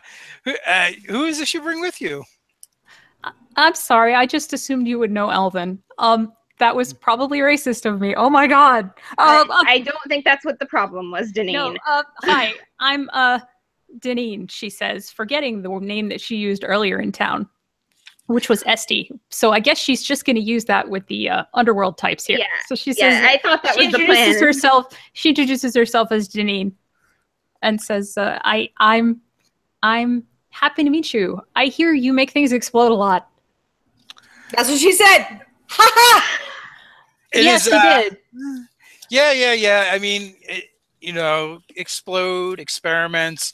I'm actually from Carpathia, and I try and use the common tongue whenever I'm in mixed company. It just seems like the polite thing to do. But yeah, I do speak Elven. I do appreciate your greeting. Oh. Great. All right. So, Would she recognize me, by the way, Dave? Oh, actually, no. She probably only recognizes Kenna. Asina, Karasa, and Drossamina. So What? she kind of stands up a little bit taller, and her a little bit of her usual befuddled nature kind of leaves her a bit. What about them? We were looking into their history, and I found something interesting, and I thought you might know more. Mm. What would you like to know? So, For the first time when dealing with her, she seems a little guarded. I make note of that. And can I... Oh, I don't actually know, because I don't actually know if this thing has somatic components. Let me check something really fast. Yep. Because Kenna would know off the top of her head, but I do not. So, So while she's looking that up, Deneen says, "Well, see, I'm an elf, but I don't really know much about elves. Can you tell me something about elves? Oh, can you tell me something about Eleven? Oh, leaving. Eleven. Oh yeah, that. Hey, the way you said it sounded like you said 11. Well, small girl, psychic powers. Maybe he's visiting, maybe not. No. Leaving, yeah. He's well, you know, I'm not particularly pious myself. You know, I prefer the sciences, and she kind of perks up a little bit, and the study of arcane.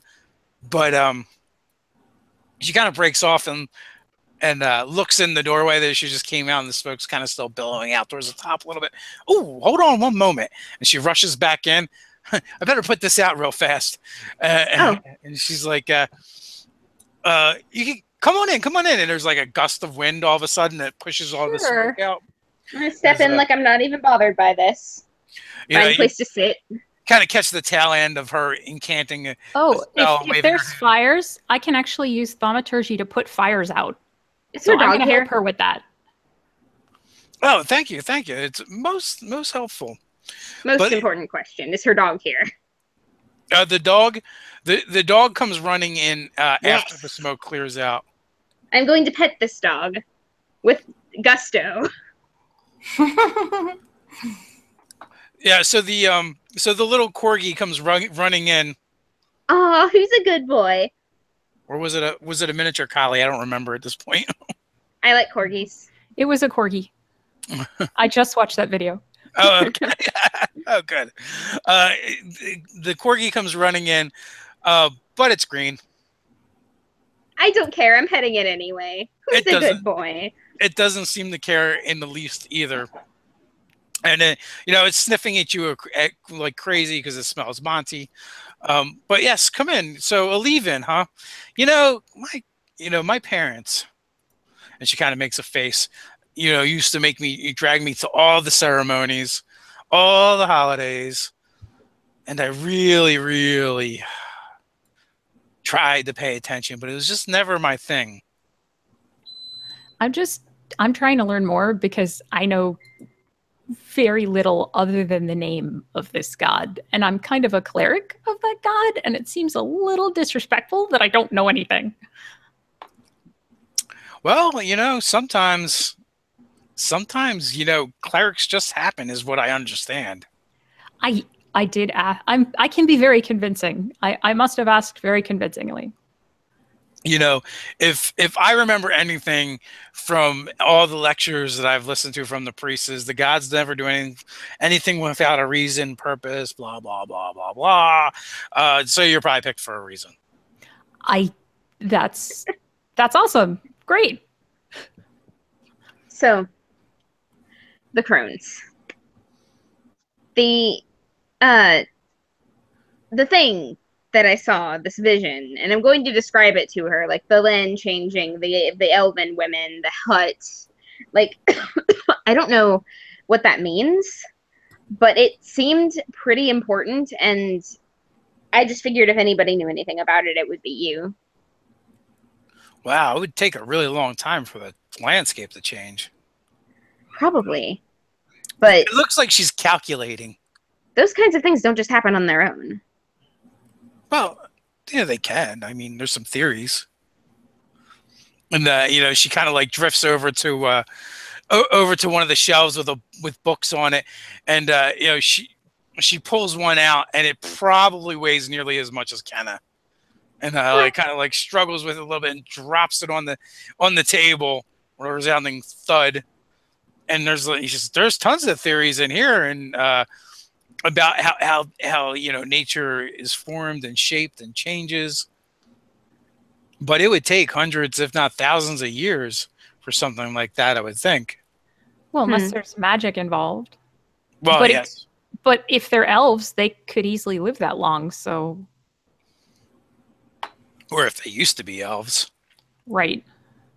So what could catalyst a change like that?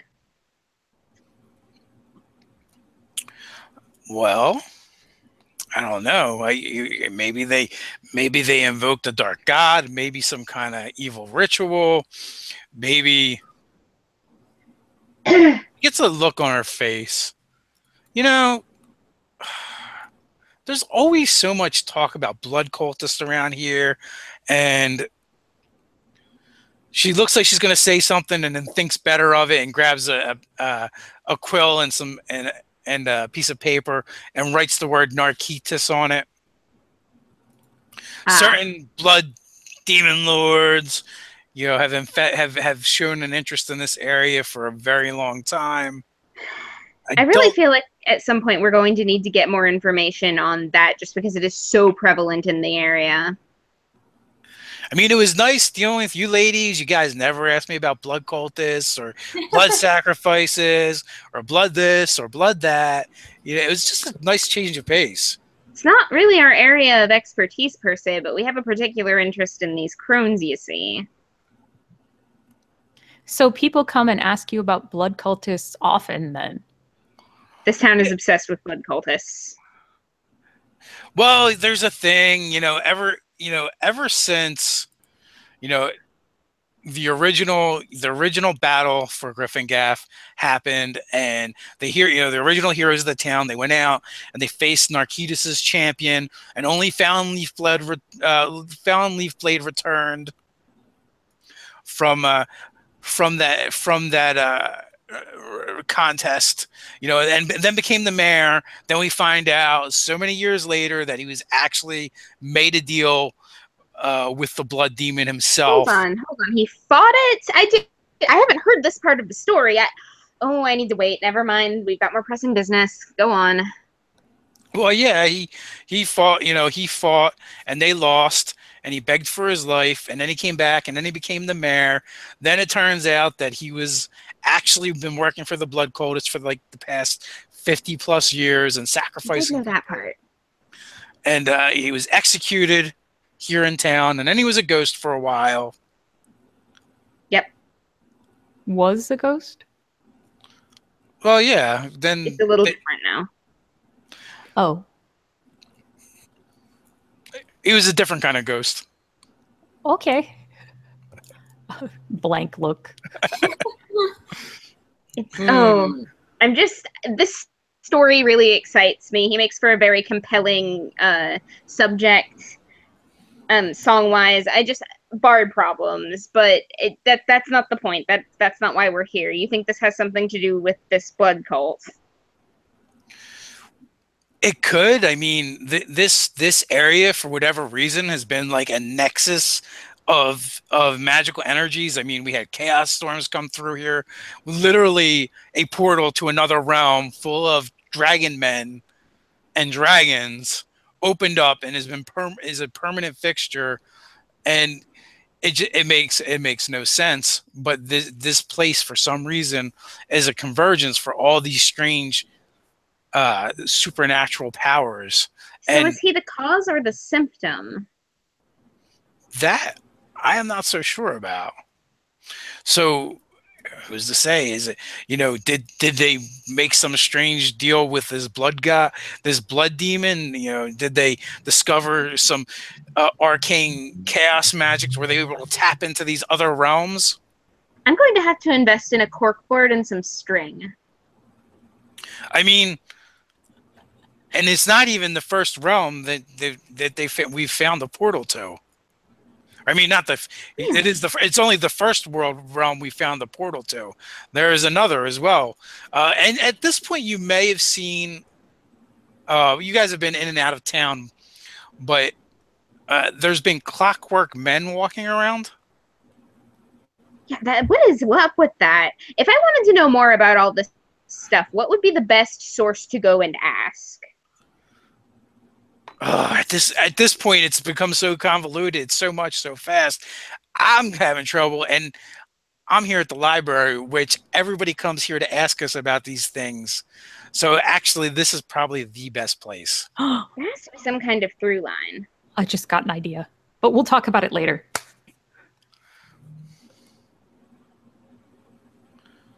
So this is such a weird little town. Tell me about it. I love it here. I know. I'm wondering. Now we have clockwork people. We have a whole tribe of halflings have moved in. I don't think that's weird. There goes the town. Well, anyway, it is where I'm from. Halfling, so it's not like. I know. I'm kidding. I'm sorry. I'm just gonna grumble a little bit and sit in my seat. I'm like a She's belligerent child.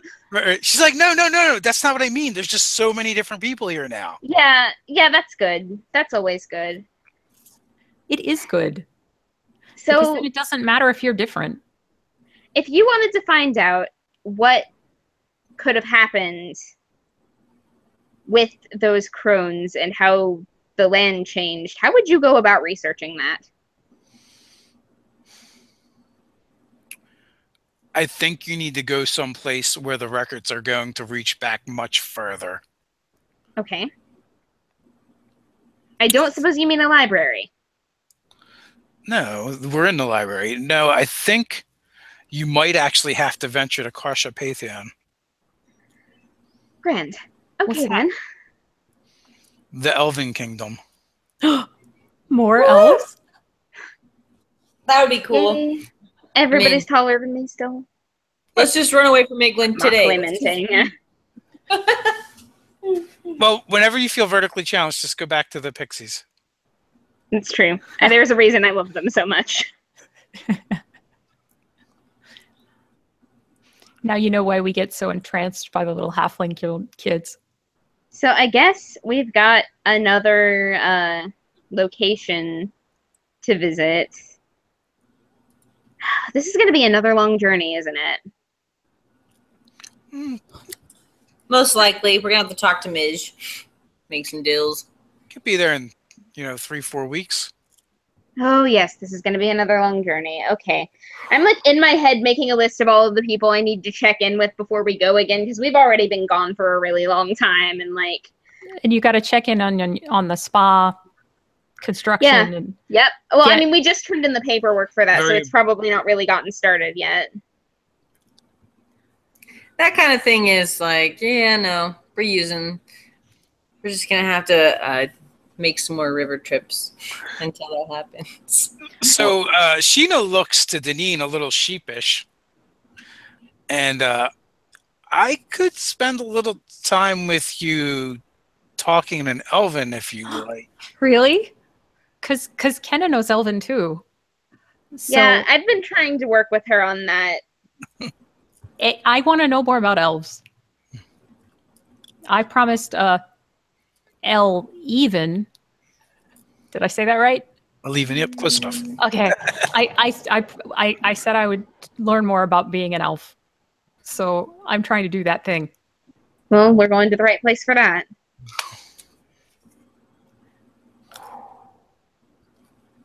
So what is it is there anything you guys want to do before you head out? Oh, man. Like, we're talking, like, actually head out in the near future. Okay. Yeah, I definitely... I have a list. So go do them first. You don't have to head out right away. You can whenever you want to. I don't trust Megan in the same town with my halfling children. Okay? I don't. You should probably just tell Harak to keep an eye on him. You know he's not going to cause any trouble with a half-orc breathing down his neck. I gotta go and like prance and Troll as well. I will talk to Troll. Yeah, Troll and Harak might need to know about this Meglin guy. I don't like the fact that he's in this town. And you said Harak probably misses you, so probably. And I absolutely go and visit him before we leave, Agnetha. My good friend. And I gotta make sure. I want to make sure that my my folks actually have a place to stay and that they know what I'm up to, and with like proper sized doors. Yeah. Yes, and I gotta convince them to use new names, all that good stuff. So if you're looking for Harak, you start asking around when you see the guards, because they're always able to point you into the right direction. And it actually turns out he's taking his meal over at the poor man's pub. Yay! I want beer anyways, so I'm gonna go and make that my excuse and just be like, "Oh, hello! I didn't expect to see you here." Well, so you you come through the door and you're greeted by the ruckus sounds of laughter and merriment, and it's actually a little more lively in here than usual for this time of day. And one, there's a group of loud, boisterous barbarians hanging out spread out over two tables. You see Harak taking his meal and drinking a flagon of ale, sitting with Meglin, and they seem to be laughing and talking. Don't forget This you is look not different. good. Don't forget you look different. Abort. Abort. Oh yeah, you do look different. No amount of disguise No. will hide the rage within me. Oh no. They seem to be having a great time, and Meglin is a barbarian prince and very charismatic. Your boyfriend and your ex-boyfriend are hanging out together. This cannot be good. This can only end in tears. Agnetha's just like, fuck! This would happen! No! No! I need to go find a bath. I don't know. This is bad. I'm like, she's gonna show up and then just like walk out. And then be like, you guys, you wouldn't believe this, but my ex and Harak are having ale together at this very moment. What do we do? This could not be more awkward. Somebody needs to tell him what's going on. Maybe I should just be like a girl that goes up and starts flirting with them. I'd have to hide my glaive though, because otherwise it'd give them away. I don't know that that's the best idea. I think What are you trying to get here? Yeah. I don't think there's any information I can need from them or anything like that. So maybe maybe we should just let them have their fun and we skedaddle. Leave a note for Harak with one of his guards. Gross. I don't like this guy, Meglin. He makes me mad. Okay, so you don't want him hanging out with Harak, then you need to go and tell them that. Agatha's going to walk out and start gagging. She's just going to be like, I can't believe I just saw that. I'll even know. That is not constructive. Use your words like a grown-up. Can't I just go in and tell Harak that this is the guy that was bugging you earlier? You should. That's a great idea. He doesn't... Because he doesn't know who I am. Oh. I thought he saw you. Meglin saw me, but I looked different then. I don't know who Harak is. Though you've never met Harak, so why would he believe you? That's true. Tell me something that he would know us from you.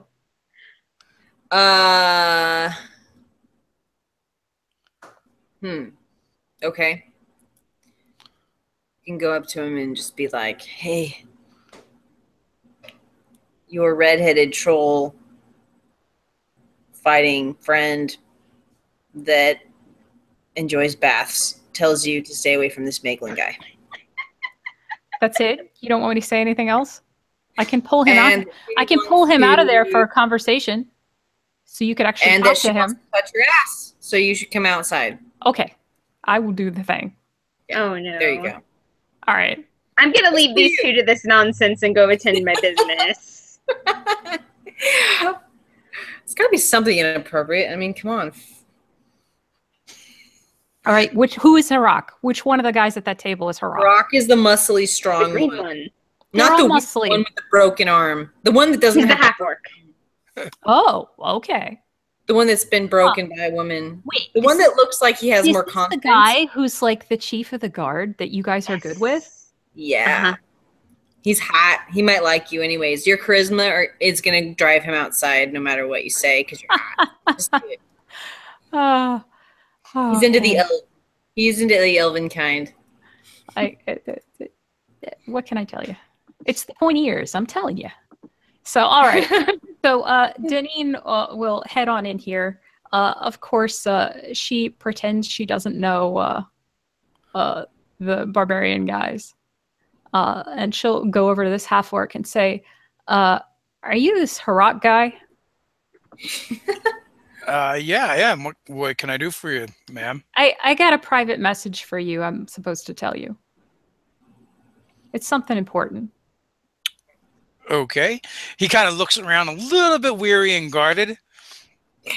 And I've got my hands definitely nowhere near the sheaths of my daggers. I'm looking super casual. So he just kind of walks over to a section of the bar where no one's at. It's like, okay, what do you need? Hello, Mr. Harak. you don't know me, but I'm actually friends with your redheaded troll fighting drinking buddy who enjoys baths. Drinking buddy. And you notice you didn't tell Deneen that. She's just assuming. Because she's seen Agnetha do nothing but drink in every town they've ever been in. She has a point. Is Agnetha okay? Well, she has a bit of an odd situation, and she'd like to tell you about it personally. Does she know her kinsmen are here? Oh my god! Yeah, that's why. Have you met Meglin? He's a great guy. Oh no, he's drunk. Leave the bar. Well, she wants to fill you in about that. But she wants to tell you in person, and she doesn't want them to know she's anywhere around, which is why she sent me in here. Sure. And he starts following you. You know, Meglin was just telling me they used to be a thing back where they're from. Yeah, that's actually bullshit. So we'll get to that. Oh my god, of all the possessive, ridiculous behavior, I cannot with this. He's a wannabe. Okay, so I'll bring him outside to like outside of. We're obviously not just going to stand right outside this place so Meglin can walk outside. We'll go down the block to wherever they're waiting. All right, so he's like, well, hold on 1 minute. And he goes and slaps some coins down on the table. And he's like, I'll catch you later, Meglin. I got some official business I have to take care of. Sorry. Official. Not you, buddy. Ha, ha, ha. And then he shuffles out behind you. Again, Okay. He's still looking around, kind of wary, kind of alert. So, you're not going to recognize her, but you know Kenna, right? Yeah, Agnetha's friend. Okay. Agnetha's wearing a disguise right now, which I should have undone before I brought you in here. Oh, well. Anyway, yeah, so here you go. And I'll come around the corner with him. Maybe he can recognize me by my cool, like, crescent moon tattoo underneath my right bicep or something cool like that.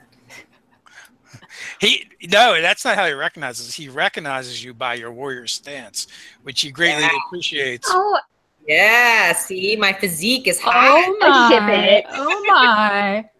She'd be like, "What's up, baby? Haven't seen you in a while." No, she wouldn't say that, but she'd pretty much stand that way. Agnetha, why all the cloak and dagger? I'll tell you why. This dude you're sitting with at the bar, he's a hoax, he's a phony, he's a liar. And he's come to take me home, even though I have denied him. He's a crazy person that can't get over the fact that he was denied by an awesome woman, and he needs to go. You'd be pissed if you knew the real story, which I don't even know because I'm crazy. You know, when you explain it that way, it doesn't really make any sense. You know what, Harak? I sure missed you, babe. You know, we just need to sit down and have a beer ourselves and not worry about this Meglin guy. In fact, we should get the hell out of the streets so he can't see us. Oh God! So Because anyone can recognize my physique in the streets, if you know what I'm saying. Deneen can't handle this. She's like, has she told him about the memory thing? What? No. Oh. It's pretty infuriating, isn't it? Oh God. Let's go somewhere else. She said no to this guy so hard that she had to break his arm. That's what kind of guy this is. And he says he's going to take her away, and she told him she doesn't want to, and he's after her anyway. And he's still here. That is some obnoxious. They won't go away, so we need to get rid of him. He's still here, and he's like trying to get in with her friends. This is not okay behavior. This is really creepy. So he kind of told me about what happened. Yeah, his version of it. Well, yeah, of course, obviously his version of it. He said you were supposed to be married and you weren't happy about it. You challenged him to an honor combat and you defeated him. You know, he lost his arm, and you know, pretty legit so far. Yeah, that's pretty much what happened. His people say that they want you back, and he's come to ask for you to come back, and he said he's going to win you back, but that is between you and him. When I come back, it will not be with him. If I come back, when I choose to come back, if that ever happens, and it will be on my own 2 feet, escorting myself, and I will not be with him. Harak looks you dead in the eye and he says, Agnetha, I don't believe otherwise. Good. Well, you know me better than he does already, it seems. And in the background, Deneen is grinning, and she goes to like elbow Kenna, but then she realizes her elbow is actually completely over Kenna's head, so she kind of leans and does, yeah. I'm just giving you the shaking of my head and like kind of pulling you out of the alleyway to give them some privacy. Okay, this is going better than I thought it would. Okay. You know what? She's weird, but they really like each other, so they'll make this work. It's fine. Harak is my friend. He'll understand. I just need to explain to him that, look, whatever it was that he came for, whatever he thinks he's going to go home with as some kind of trophy, he can freaking shove it up his ass, basically, because that's not going to happen. My people will know me if they were my people. Whoever he said that I came from, I will go back and do my own thing, but I don't trust this Meglin character, and you need to keep an eye on him. If anything, please keep entertaining him. Keep making him think that you're his friend, because I have other things I need to go and figure out right now. I'm on these very important missions, and in the meantime, I'm going to go discover why this all happened, why, for some reason, I can't remember this person that I don't trust. And, you know, I might be gone again, so what I want to say is we should probably get together and have a night before I leave, and also keep this guy close range because I do not trust him. Oh, easy, Agnes. I don't want you to make any rash decisions just because your ex has showed up and, you know, you're kind of emotional right now. We can go out and have dinner and hang out if you like. But you know, I'm not worried about him. From the sounds of it, sure, he's going to try and win you. He says he wants to try and win you back. Like I said, he can try all he wants. It doesn't sound like you're all that interested in him. And I'm just not the jealous type. I was not asking if you were okay with this. I was telling you that this guy is not kosher. Keep an eye out for him. You and I can, you know, she's going to start feeling a little frustrated now. Like, kind of like, oh, you think I need you and want your approval, huh? And she's going to sort of be a little standoffish with her rock now. No. So first of all, as soon as these folks showed up, I pay attention because, well, it's actually part of my job. To see what's going on in the town. When outsiders come in, you know, in a small group, they're quite different from the normal folk of Gryphongaffe. Just make sure everything's okay. But not only that, you're saying a lot of bad things about him and his kinsfolk, which are your kinsfolk, but you also say you don't remember anything. Sure, he might have he might have some characteristics they're unbecoming. But all in all, he seemed like an okay guy so far. They haven't caused any trouble in the town. I'm just saying, otherwise we'd have run him off by now. You're an okay guy in this town. Can I just say, would I break your arm? Apparently, this dude is not an okay guy. I broke his arm for a reason. I'll break it again if I need to. Don't let him come near me or the halfling village anymore. If you can just try to keep him in town, try to entertain him for whatever purposes. I have to leave soon, is what I'm trying to tell you. I don't really care about this guy too much. All I want you to do is make sure that he stays put. Not a problem. Or leave. Thank you, my friend. You're so sweet. Aw, you're so sweet. She's going to start sort of like talking him up. You are such a tsundere. He looks at his own arms real quick, and then he's like, but I'm just saying, it's not like you haven't done some unpredictable things in the past. You and your friends, it can be a little bit unconventional. We're trying to save blew up one crack house. By the way, Harak, have you been working out a little more, baby? You look good.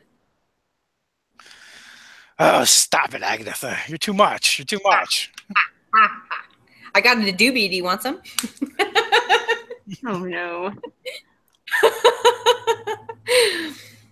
I don't think halfling pipeweed is actually an illicit substance. So, but Harak declines because he likes to keep his thoughts clear. You're such a gentleman, aren't you? So you said you're heading out soon? Soon enough. Yes, we might take a few days rest. I'd like to rest since I've only been here for the, we've been gone for so long. I've missed you. I've thought about you often. We have been on some very interesting journeys, and we continually need to find out some things, and I might be gone again. So I'd like to try to relax without this strange character seeking my hand, if you understand what I'm saying. So as long as you have some time, this afternoon, this evening, meet me up for a picnic, and he gives you an address to meet him at, and it's a manor. And actually, you guys had met the pregnant orc. Yes. And she had told you where she lived, and it's actually the same. It's the same house. But he's like, I have something there I want to show you, and we're gonna go for a ride. But it's a surprise. I think you're gonna like this. Okay, that sounds all right. Would you like me to come alone or with my friends?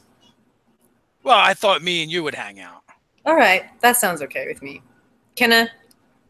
We're already gone. Yeah, we immediately heard them arranging this and just made ourselves scarce. There's like a dust cloud where we were. Yes. So a smaller dust cloud and a smaller dust cloud, just there. You guys are good friends. Thank you for having my back. So when you show up later at the address, Harak is waiting outside for you, and he's got a pack slung over his shoulder, and he takes you to around the back to a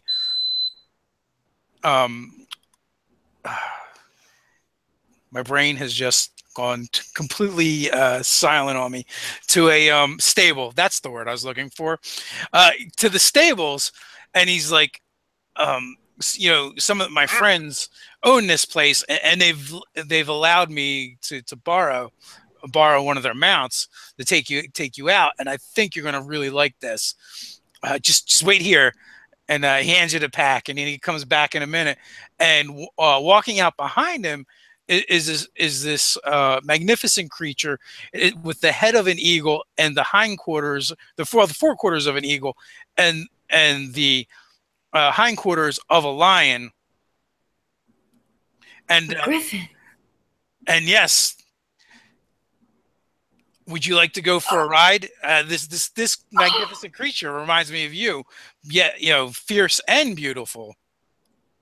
Okay, so even though she isn't her original red-haired self, her brownish skin becomes really red, and she is taken, and she says she would love to. So he makes a slight gesture, and like the griffin rears up and unfurls its wings and lets out a call. And he pats it on its neck, and he motions you for you to come over, and he offers his hands for a stirrup, and launches you up onto its back, and then hops up behind you, and kicks his heels, and then you guys spend the next couple hours flying, find a place to land, picnic, all that good stuff, and we'll fade away to the other ladies. What is Kenna and Deneen up to? While I'm groping abs, what are you guys doing? Okay, like I said, I have a slight list, most of which can be glossed over, but I want to have it on record that this is getting done. Like, I want to stop by the church and make sure everybody knows, hey, I'm not dead, but I have to leave again, so I'm just saying hi. Just that can happen off screen, and then I need to talk to the fam. Well, when you mentioned wanting to go to the church, I think Deneen. Yeah, I would perk up and say, a church? What kind of church? Whose church? Yeah. Is it this L. Evans church? E-Aven? It's kind of a United Universalist sort of thing. Just come on, you'll like it. They're pretty cool people.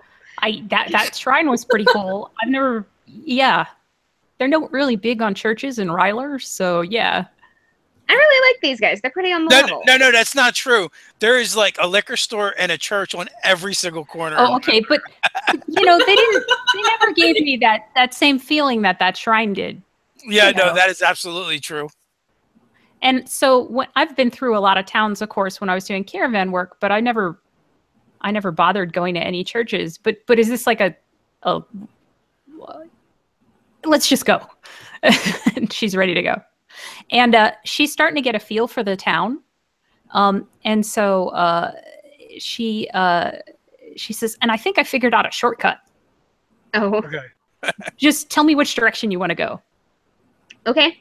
And I point in the general direction of the church because I'm going to go with this. So, yeah, the problem is Deneen really doesn't know her way around the city. So the ways she's picking would be great shortcuts if she knew where she was going, and she doesn't. So this doesn't actually work out. But we'll get there eventually. She takes you through a bunch of alleys and back ways, and even end up in a better way. You even end up in someone's backyard with chickens. Mm-hmm. Yeah, yep. You don't want to go on the street. Better. There's carriages out there. You got to count on them like not killing you. So the back way is always better. Yeah, because the carriages in Gryphongaffe are so dangerous, and I'm like teasing you as we're going. But I'm also like making note of how you're doing this and like trying to learn from your process, even though it's not working yet.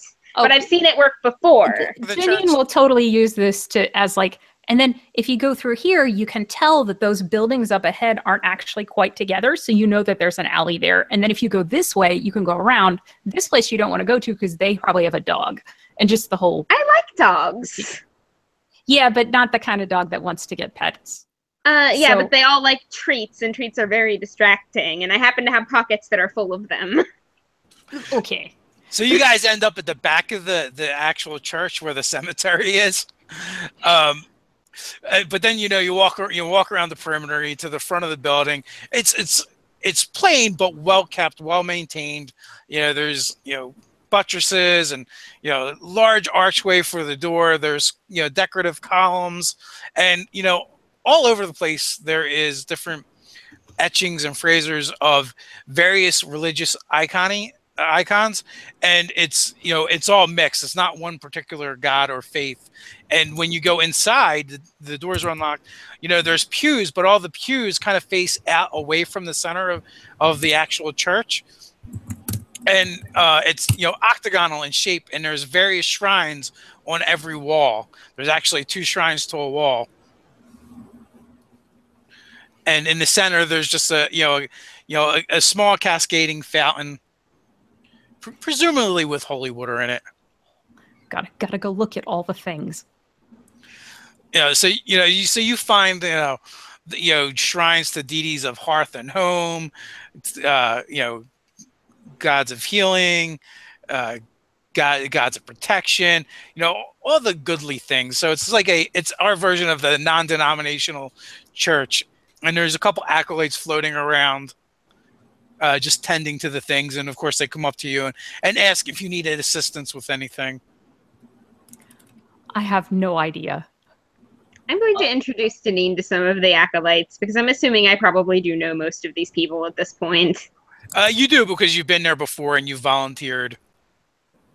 Okay. This is Deneen. She's pretty awesome. She's actually a cleric, believe it or not. She just doesn't know a whole lot about it yet, but she's learning. She's getting there. Yes, I'm a cleric of L even. I think I said that right. Ah, yes. Well, and then they kind of lead you over to one of the shrines. Oh. And Adalin is kind of like man's version of a Leven. And then Adalin. And so the dwarves sometimes, the dwarves will call him Grandar Sunforge. I gotta write all this stuff down. So I hand you some parchment and a pen. Yep, she's gonna write all this down furiously, and then if there's an actual shrine here, she's gonna try and like examine the shrine so that she knows more about whatever the iconography is of this god, and then try praying and see how that feels compared to that other shrine. Okay, so you actually do feel a bit of peace and a connection when you begin your prayers to the to a leaving. Um, it it doesn't feel exactly the same as the other one, but I'm not gonna. It's not a better or worse feeling. It's just different because the Grove was you know the whole ambience of the Grove itself and the presence of the Guardian probably added some weight to that situation. But here, you do actually feel a direct connection to the deity that grants you your power. Oh, so she'll pray, and it's like, hi, um, thanks. It's really helped me help some people, and I'm gonna keep doing that. And I'm gonna find out more about you, and I'm hoping that's good. And you hear nothing back, but that's the way prayers go. Of course, yes. No, that's awesome. And don't forget to pray for huge pectoral muscles. My strength is 8. Those prayers are not working. Yeah. So with that, we're going to wrap up right there with you guys in the Church of the Light, and with Agnetha off on her date and off camera. So with that, I want to thank everyone for hanging out and watching, and thank you guys for playing in the game with me. And of course, we'll be back next week at the same time, same channel. So until next time, guys, stay nerdy. Stay nerdy. Stay nerdy, guys. Thanks. Stay nerdy. Later.